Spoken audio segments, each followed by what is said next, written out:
I had a couple things I wanted to talk about regarding budget categories, and one of the tricks we've used to really make sure that we were able to have freedom as well as the restrictions that you can put on yourself with budgeting. This is my wife Danny, mine's Rob Witt.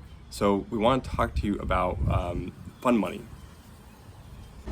So basically, when you are budgeting and you have very strict control on the money that you're spending, it can feel very restrictive and like you can't have a lot of things that you want to have.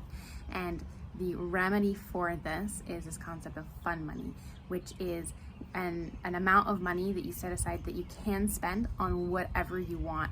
And it gives you the freedom to get things, to choose to buy things and choose to not buy things when you are running on a tight budget. Totally. So when we first started budgeting, it was literally $10 a month. It was all we could afford. So we were very, very tight on our finances. And I remember $10 does not sound like a lot of money, but when you really get creative, you can figure out how to stretch it.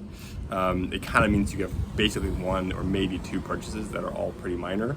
But we would, I would save it up sometimes.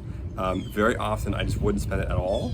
And I remember the one time we went to the store and there was a sale on ice cream and I'd spent my fun money already.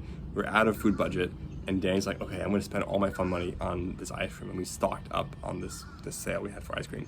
So that was kind of fun.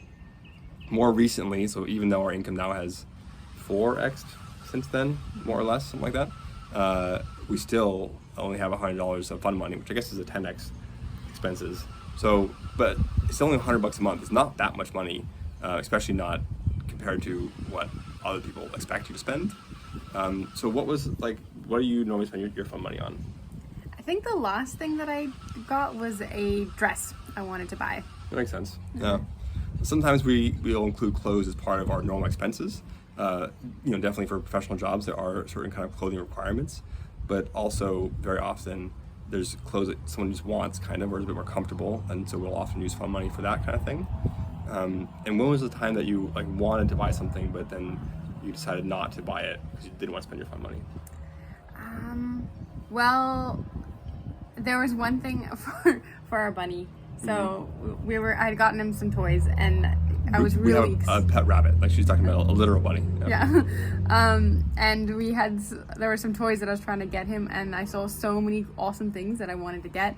And instead of getting all of them, which I really wanted, I picked the one thing that I thought that he would like the best and I got that one. That makes sense, totally. These days I feel like, honestly, probably for me, I spent quite a bit on like Valentine's Day and our anniversary and things like that. And I kind of try to save my fun money for things like that so I can buy it. It's also nice because the fun money category, it's a category that you can spend whatever you want on it. So she still will end up seeing the credit card receipts because that's the way it goes. But it's something that I can kind of do without her knowing. So it's something that is kind of part of the fun for me. I have different hobbies. I'm into board games and different kind of things like that, and so sometimes it'll end up being something that is just totally frivolous and fun. And there's been times when I really wanted something and I looked at the budget and I had the money, but I decided not to spend it, and that was almost more fun to me. So knowing that I could do something, but then I decided not to, is almost more fun. Anyway, so I hope that helps. That was what we found successful. Anything else you want to say about it? No, that's the main point. If you make sure that you have some fun money so that you can have something you can do anything you want with, it's super important. Cool. Cheers, guys. Bye.